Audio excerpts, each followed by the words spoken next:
Bismillahirrahmanirrahim. Selamat datang di Rojab Channel. Idul Adha itu dari kata id itu kembali banyak nikmat atau terulangnya nikmat-nikmat yang diberikan oleh Allah Subhanahu wa taala. Kemudian Al-Adha ini banyak yang mengatakan terkait dengan ibadah penyembelihan kurban, disebut Idul Adha atau Idul Kurban. Saya cerita sedikit tentang sejarah Idul Adha. Dulu ada seorang malaikat yang menjelma sebagai manusia dan beliau ini komunikasi dengan Nabi Ibrahim. Sebelum saya cerita jauh, saya katakan juga saya ingatkan lagi bahwa cara berpikir kita sebagai mukmin itu harus berpikir awal al-khilqah. Awal kita dijadikan oleh Allah Ta'ala, yaitu Nabi Adam materinya dari tanah, nyatanya bisa jadi Nabi Adam. Kita dari sperma, nyatanya bisa jadi manusia dengan konstruksi yang sempurna. Dengan cara seperti ini nanti bayangkan kekuasaan Allah yang tidak terbatas menjadi mudah. Saya teruskan, si malaikat tadi tanya ke Nabi Ibrahim, saya minta kambing kamu. Oh ya, silahkan. Asal kamu melantunkan kalimat tasbih, terus dibaca tasbih indah sekali, merdu, bisa minta tambahan kambing. Ya, sampai beberapa kali. Demi Allah, ini baru kambing, baru hewan. Andaikan anak saya pun kalau demi Allah saya kurbankan. Singkat cerita, versi riwayat ini, suatu saat Nabi Ibrahim diuji dengan dimintanya anak untuk dikurbankan. Ketika beliau atas nama seorang bapak agak keberatan, terus diingatkan ulang oleh Allah Ta'ala, janji beliau demi Allah, anak pun saya kurbankan. Walhasil akhirnya beliau melakukan itu. Dan karena Allah hanya menguji, tidak niat betulan supaya anak itu disembelih, akhirnya diganti oleh kambing. Jadilah tradisi kurban itu pakai kambing. Kemudian secara fikih ada padanan-padanan yang cukup menggantikan kambing, yaitu ada sapi, ada unta, dan seterusnya dan seterusnya. Yang menarik dari sekian referensi yang saya baca, dan ini harus disosialisasikan tadi. Sebagian versi itu adalah bahwa Nabi Ibrahim ketika diangkat di alam malakut, di alam langit sana, itu ketemu Allah, kemudian Allah tanya, Ibrahim, banyak hamba-hambaku yang durhaka, tidak tahu saya sebagai Tuhannya. Terus kata Ibrahim, usul ya fa'amidhum, bunuh saja ya Allah. Setelah itu tanya lagi, ada yang zina, ada yang koruptor, ada yang pokoknya dosa-dosa yang buruk sekali. Dan di semua itu Nabi Ibrahim usul, mereka hidup di bumi engkau ya Allah, makan rezekimu ya Allah, maka mereka nggak sopan sekali, nggak ngerti engkau. Terus singkat cerita minta itu diadab, siksa. Suatu saat, versi referensi ini di kitab Hikam, kalau di kitab saya halaman 15 juz 2, suatu saat Nabi Ibrahim itu diminta sama Allah menyembelih Ismail. Citra ini penting sekali. Setelah disuruh menyembelih Ismail, Nabi Ibrahim komplain, ya Allah, ini anak saya, samratu fuadi, buah hati saya, kenapa engkau seenaknya minta saya sembelih gitu? Gak bisa ya Allah, ini samratu fuadi, buah hati saya. Terus kata Allah, orang-orang yang durhaka yang kamu usulkan supaya saya bunuh, itu hamba saya menciptakan mereka, dan saya mencintai mereka, karena itu ciptaan saya. Anda enak saja usul saya matikan, saya bunuh. Sekarang ketika Anda usul, saya tidak mikir. Kenapa ketika saya usul kamu mikir? Terus akhirnya Nabi Ibrahim mau oke, awal terus. Nah itu terus semenjak itu Nabi Ibrahim itu begitu sayang sama hamba-hambanya Allah. Sehingga dari cerita yang paling masyhur, ketika Abu Bakar As-Siddiq begitu lemah lembut sama hamba-hamba Allah yang lain, Nabi Muhammad mensepadankan dalam hal ini sama Nabi Ibrahim, hati kamu sehalus Ibrahim. Yaitu Nabi Ibrahim, beliau akhir-akhir punya komitmen, faman tabi'ani fa innahu minni wa man asani fa innaka ghafurur rahim. Ya Allah, orang yang ikut sunnahku maka jelas bagian dari saya. Dan yang sedang durhaka, waman asoni, saya harapkan fa innaka ghafurur rahim. Engkau Maha Pengampun, Maha Penyayang. Semenjak itu menjadi sunnatan mutaba'ah bahwa agama ini agama rahmatan lil alamin, bahwa melihat kemungkaran, melihat kebodohan, ketimpangan, itu komitmen kita ini membenahin, bukan menghabisin. Melihat kesalahan, komitmen kita ini in uridu ilal islaha mastata'tu. Komitmen kita ini ingin lebih baik, bukan mengacaukan dunia ini. Semenjak itu terus syariat-syariat Islam disebut anit tabi millata Ibrahim Hanifah, bahwa kita mengikuti millahnya Ibrahim. Sebab itu kemudian setelah ini menjadi sunnatan mutaba'ah, bahkan banyak ulama yang berpendapat ketika Rasulullah SAW Mi'raj, itu dari sekian Nabi Ulul Azmi yang nggak ketemu itu Nabi Nuh. Nabi Nuh alaihissalam, padahal termasuk Nabi Ulul Azmi. Itu banyak yang menganalisis karena Nabi Nuh itu pernah berdoa, Rabbi la tadhar alal ardi minal kafirina dayar. Nabi Nuh adalah Nabi yang pernah Toro Jawa maksud no kaumnya, mendoakan buruk sama kaumnya, dan itu tidak manhaj, tidak metode yang Nabi Muhammad disuruh ikut metode itu, tapi Nabi disuruh ikut manhaj atau pola sosiologi, pola dakwah atau pola sosial yang harus mengikuti Nabi Ibrahim anit tabi millata Ibrahim Hanifah. Nabi Ibrahim itu orang yang sangat lemah lembut, yang ngendikan faman tabi'ani fa innahu minni wa man asani fa innaka ghafurur rahim. Sebab itu teman-teman yang di Kanada, yang di mana-mana, kita ngikuti status ilmu hakikat. Di ilmu manusia, negara ini milik Kanada, milik Amerika, milik Eropa misalnya, atau milik mana sajalah. Tapi di status ilmu hakikat, semua itu milik Allah. Sehingga di antara ciri khas Islam adalah kalau dulu agama-agama lain harus salat di tempat peribadatan mereka, Islam mengatakan ju'ilat lanal ardu kulluha masjidan, semua bumi Allah itu masjid, tempat sujud. Sehingga orang Islam fa'inama adrokatu sholat, kamu kapan saja ketemu waktu sholat, ya sholat, semua bumi Allah itu tempat sujud. Sehingga suatu saat sahabat yang biasa siaha, biasa hidup di perantauan, Nabi memberi nasihat, al-bilad biladullah wal ibad ibadullah, fahaitsuma asabta khairan fa'akim. Semua negara itu milik Allah, semua hamba dimanapun juga hamba Allah. Kamu di mana saja mendapatkan kebaikan, ya silahkan berdomisili di situ. Saya pernah di Korea, itu asik karena itu yang orang-orang katanya teman-teman, saya ini di rumah itu nggak kiai, Gus. Sering di sawah, sering di Tegal. Gara-gara di Korea jadi mufti gitu. Karena nggak ada kiainya gitu. Jadi orang-orang yang nggak jadi kiai di Jawa, mungkin kalau di luar Jawa atau di luar Indonesia malah jadi kiai gitu. Artinya gini, pentingnya jadi kiai bukan menjadi gagah, itu enggak, tapi begini. Dulu bawaannya rakyat itu kan kalau ke masjid komplain, ada masjid bocor, kayak ada keran yang kurang baik. Jadi kalau sudah jadi kiai itu tahu rasanya. Betapa nata masjid itu susah, ngelola masjid itu susah, nyari imam itu juga susah, melanggengkan jamaah juga susah. Jadi pentingnya jadi kiai itu bukan gagah-gagahan jadi imam, tapi bertanggung jawab atas proses yang berjalan. Jika dulu di antara nasihat bapak saya, bapak itu termasuk orang yang nggak suka sama orang tawadhu, orang yang sopan. Dulu saya juga iskal itu janggal. Kata bapak, wong tawadhu itu apa? Orang sopan itu baik, tapi biasanya itu cara orang menghindari tanggung jawab. Disuruh jadi kiai nggak mau, tapi kalau ada kiai salah komplain itu. Disuruh jadi menteri nggak mau, kalau ada menteri salah komplain itu. Disuruh jadi apa nggak mau, kesannya tawadhu, tapi sebenarnya hanya menghindari tanggung jawab. Disuruh pidato nggak mau, disuruh jadi MC nggak mau, tapi kalau ada orang salah komplain itu. Jika kata bapak tawadhu itu baik, asal tawadhu betul gitu. Tapi kebanyakan nggak, tawadhu itu menghindari tanggung jawab sambil cari salahnya orang lain. Nah ini yang tawadhu yang akhirnya kurang baik.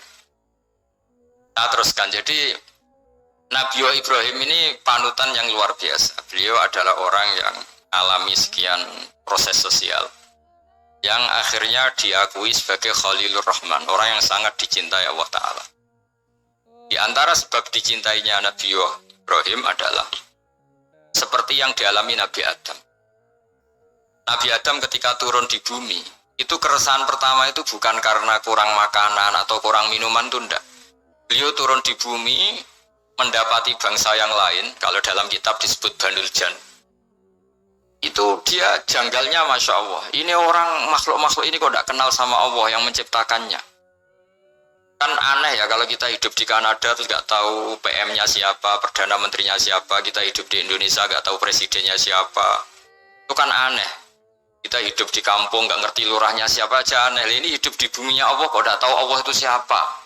Nggak pernah menyebut Allah. Padahal harusnya yang paling dikenal pertama itu ya zat yang menciptakan kita, menciptakan langit bumi dan sebagainya. Sehingga beliau itu gerutu itu komplain. Ya Allah, ini enggak fair dunia ini, engkau yang menciptakan, engkau yang memberi rezeki, kemudian mereka tidak kenal engkau. Ini kata Nabi Adam alaihissalam. Barokahnya komplain itu, jadi komplain itu yang diridhoi Allah juga banyak. Akhirnya Allah meridhoi Nabi Adam, dosa-dosanya, salahnya itu diampuni. Ya ukuran seorang nabi beliau dianggap salah itu diampuni karena keresahan beliau itu takut Allah nggak dikenal. Nah, masjid yang di Kanada di Montreal juga ketakutan kita ini jangan sampai orang Islam tidak punya tempat ibadah. Meskipun setelah punya tempat ibadah, ketakutan kita jangan-jangan ibadahnya tidak sesuai sunnah Rasul. Setelah sesuai sunnah Rasul kita takut lagi, jangan-jangan memaksa sesuai tapi karena ingin benar. Dan setelah ingin benar, takutnya syarat tasawuf ngimani kebenaran itu. Bukan ngimani rahmatnya Allah, tapi ngimani kebenaran itu. Asalnya jadi ujub. Ujub itu bangga amal diterima karena kebaikannya, bukan karena fadlnya Allah, karena anugerah. Nah, ketakutan-ketakutan ini khas orang soleh. Orang soleh itu kalau nggak sholat takut. Setelah sholat takut nggak sesuai syarat rukun. Setelah sesuai semua takut iktimat alal amal. Membanggakan kebenaran, tapi bukan membanggakan luasnya rahmatnya Allah Ta'ala. Sehingga di luar ilmu fikih ada ilmu namanya ilmu tasawuf, ilmu yang mengelola hati. Jadi ibarat orang itu, kalau yang paling masyhur dalam cerita-cerita orang sufi, ada orang sudah masuk surga karena tidak pernah dosa sama sekali. Ini cerita-cerita yang melegenda di dunia tasawuf. Tanya Allah, kenapa kamu masuk surga? Karena saya taat terus Allah, nggak pernah maksiat sama engkau. Berapa lama kamu hidup di dunia? 80 tahun. Ya sudah, karena taat kamu 80 tahun, ya surga kamu 80 tahun. Ya komplain, ya Allah katanya surga selamanya, kenapa ini hanya 80 tahun? Yang selamanya itu rahmat saya, kalau amal kamu kan terbatas 80 tahun, maka balasannya hanya 80 tahun. Nah semenjak itu beliau sadar, oh ya Allah, masuk surga itu fadlmu, anugerahmu, amal saya tidak ada bandingannya dengan surgamu. Nah ini jadi sehingga keyakinan ahli sunnah wal jamaah diantara ciri khasnya adalah masuk surga itu karena fadlnya Allah, karena anugerahnya Allah. Maksudnya itu oke, kita amal, tapi amal kita tetap terbatas. Tidak memberi kontribusi pada kerajaan Allah, pada kedikjayaan Allah sebagai Tuhan. Yang tidak terbatas adalah fadlnya Allah Subhanahu wa Ta'ala. Nah, keresahan-keresahan ini kemudian yang diwariskan oleh para nabi ke ulama-ulama. Di keresahannya ulama itu mirip-mirip keresahan nabi. Nabi dulu itu sampai dakwah, sampai sosialisasi kebenaran itu takut Allah itu la yuzkaru fi mulki, Allah tidak disebut, tidak menjadi aktor. Kan tidak fair kita misalnya nempat di negara orang terus gak tahu duta besarnya siapa, terus kalau ngurus paspor di mana, ngurus visa di mana. Ini sama, kita hambanya Allah tapi gak pernah ngurus status kehambaannya. Harusnya kita ngurus status kehambaan kita dengan sholat, berarti kehambaan kita hidup. Dan baca tasbih berarti kehambaan kita hidup. Makanya dalam sebuah ayat disebutkan masuk surga itu gampang, yang susah itu kamu masuk status kehambaan itu. Makanya disebut ya aja Tuhan nafsul mutmainnah irji'i ila rabbiki radiyatan mardiyah. Pertama apa? Fadkhuli fi ibadi. Kamu harus masuk status sebagai hambaku dulu, baru wadkhuli jannati, baru kamu baru masuk surga. Jadi orang boleh nikmati fasilitas negara lain kalau visa paspornya disahkan. Orang boleh masuk surga kalau status kehambaannya disahkan oleh Allah Subhanahu wa Ta'ala. Nah, lalu status kehambaan itu dimulai dari mana? Secara fisik kita sujud. Anggota tubuh yang begitu terhormat namanya kepala kita tundukkan kepada Allah Ta'ala. Jadi kita, akal kita yang ingin menguasai dunia misalnya, ambisi itu kita kalahkan untuk hanya tunduk kepada aturan-aturan Allah Subhanahu wa Ta'ala. Kekhawatiran kita akan menghadapi alam akhirat, nah ini yang penting. Nanti setelah kita mati kayak apa, jadi debu, jadi tanah, lalu bangkit kita gimana? Sebagaimana mukadimah saya, ingatlah an-nas'atil ula.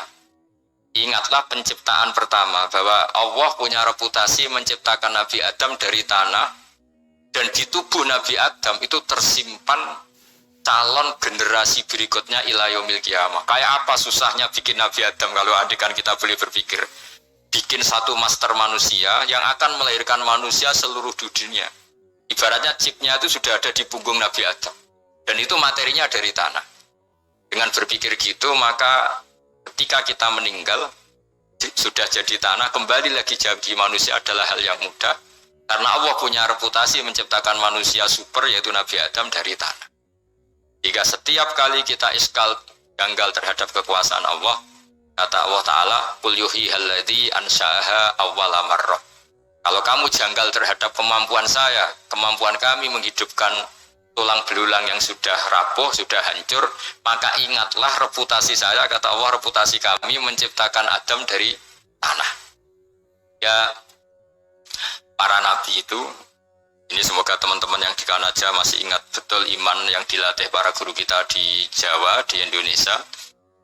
Para nabi itu saking imannya sama Allah, itu tidak ada, sampai kasarnya itu nggak tahu bedanya antara hal itu masuk akal maupun tidak. Kita beri contoh begini, kalau dalam ilmu tauhid, dan ini harus kita latih terus sampai ketemu Allah Ta'ala. Ketika telur jadi ayam, itu sebetulnya itu kita juga tidak ikut mampu bikin telur jadi ayam. Tapi berhubung sering terjadi, kita bilang telur jadi ayam itu mungkin. Mungkin itu ya mungkin sering terjadi. Padahal sering terjadi ini juga tidak yang jenis kita ikut berkontribusi. Lalu ketika sering terjadi ini kita bilang itu mungkin. Padahal saat kita bilang mungkin, juga hakikatnya kita tidak ikut menciptakan telur menjadi ayam. Lalu karena seringnya telur jadi ayam, kita bilang telur jadi ayam itu mungkin. Mungkin itu gak muhal. Begitu juga bebijian, nanti jadi pohon besar yang rindang, yang berbuah, kita katakan mungkin. Kenapa kita katakan mungkin? Karena itu sering terjadi. Toh kita pun tidak ikut menciptakan biji jadi pohon besar, telur jadi ayam. Artinya apa? Zaman sesuatu itu sering terjadi, kita pun sebetulnya tidak pernah ikut menciptakan. Hanya menyaksikan sering, terus kita bilang itu mungkin. Tapi kita tidak memberi kontribusi sama sekali. Semua itu karena kudrohnya Allah, kemampuan Allah. Lalu ketika ada orang yang bilang batu ini bisa melahirkan unta, kita bilang muhal, batu itu tidak mungkin melahirkan unta. Tapi kalau seorang nabi itu nggak tahu bedanya antara batu melahirkan unta dengan indukan unta melahirkan unta. Karena nabi-nabi itu makomnya sudah sangat tinggi. Ketika unta induk melahirkan unta juga tidak atas kemampuan unta induk. Unta induk tidak punya kemampuan menciptakan unta. Juga karena kudrohnya Allah Ta'ala. Jika kalau batu mengeluarkan unta juga mungkin kalau Allah menghendaki. Hingga ketika Nabi Soleh diminta kaumnya, apa bukti engkau Nabi? Tunjukkan ayat kalau engkau Nabi. Yang kamu minta apa? Seekor unta keluar dari batu besar ini. Nabi Soleh dengan entengnya berdoa sama Allah dan keluarlah unta keluar dari batu. Nah itu makom yang paling tinggi. Makom paling tinggi itu kita mendudukkan Allah sebagai zat yang tidak terbatas kudrohnya. Hingga para nabi itu terus punya mujizat. Ya, mujizat itu mengingatkan ulang bahwa Allah itu tidak terbatas kemampuannya. Bagaimana unta keluar dari batu besar zaman Nabi Soleh, zaman Nabi Muhammad air keluar dari jemarinya Rasulullah SAW, Nabi Ibrahim dibakar tidak mempan, tetap sehat, tetap bugar. Karena semua ini sebagai bukti bahwa kudrohnya Allah tidak terbatas. Nah, iman-iman seperti ini harus kita jaga. Apapun rasionalitas kita, dan meskipun kita selalu rasional, tetap menyisakan iman bahwa kudroh Allah itu tidak terbatas. Sehingga ketika ada cerita kematian orang soleh itu ditangisi langit dan bumi, kita tidak usah iskal, tidak usah janggal, masa bumi bisa menangis? Karena kita yang sekarang bisa nangis adalah materinya dari tanah, materinya dari bumi. Terus iman ini kita jaga sehingga kalau kita yasinan, masih ingat Allah kalau mengingatkan kudrohnya yang tidak terbatas, manusia disuruh ingat Qul yuhyihal ladzi ansha'aha awwala marrah. Kamu harus ingat bahwa Allah itu yang menghidupkan kamu, menghidupkan semuanya ketika kamu belum menjadi seperti ini. Jadi intinya itu kita ingat meskipun telur itu lazim jadi ayam, Tetap tidak karena kudrohnya ayam itu, tapi karena kudrohnya Allah. Indukan unta melahirkan anak unta juga bukan kemampuan indukan unta, karena ini juga makhluk yang lemah, tapi juga kemampuan Allah Subhanahu wa Ta'ala. Jika dengan demikian kita termasuk hamba Allah sesuai target yang diingatkan Allah. Falamma tabayyana lahu qala a'lamu annallaha ala kulli syai'in qadir. Hamba Allah yang baik adalah hamba ketika menyaksikan fenomena apapun, semua itu lita'alamu annallaha ala kulli syai'in qadir wa annallaha qad ahata bi kulli syai'in ilma. Apapun di alam raya ini semuanya itu bukti bahwa Allah ala kulli syai'in qadir, Allah kuasa dan Allah meliputi semua makhluknya dalam pandangannya, dalam pantauannya. Jadi saya mohon teman-teman yang di Montreal, yang di Kanada, juga dimanapun harus ingat status hakikat bahwa al-bilad biladullah wal ibad ibadullah fahaitsu ma asabta khairan fa'aqim. Negara hakikatnya milik Allah, semua hamba juga milik Allah. Di mana saja kamu berada dan menemukan kebaikan, silahkan hidup di situ. Tentu dengan sosialisasi yang baik, baik dengan non-muslim maupun dengan muslim. Karena Allah mengajarkan wa qulu linnasi husna. Ajaran Islam adalah rahmatan lil alamin, rahmat bagi semua. Tentu nanti intinya kita menjelaskan kebenaran yang diinginkan oleh Allah Subhanahu wa Ta'ala. Saya kira demikian karena juga ini di sini sudah malam. Jadi saya mohon maaf mungkin tidak bisa ikuti tanya jawab karena di sini sudah malam, apalagi tadi habis takziah saya karena ya ada mas saya yang sudah sepuh sekali wafat, terus tadi barusan datang, jadi mohon maaf tidak mengikuti acara mulai pertama. Tapi saya mohon ayat-ayat Quran yang saya terangkan tadi bahwa untuk mensifati Allah kudrohnya tidak terbatas. Ingatlah bahwa kita yang secerdas ini, yang sehebat ini, kita semua manusia yang cerdas begini, matanya bisa melihat, hatinya bisa merenung, otaknya bisa berpikir cerdas, itu dari materi tanah. Dan Allah mampu. Allah bisa bikin orang miliatan gini dari satu orang manusia namanya Nabi Adam. Kayak apa susahnya bikin konstruksi Nabi Adam kalau boleh dibahasakan. Dan itu Allah punya reputasi mampu.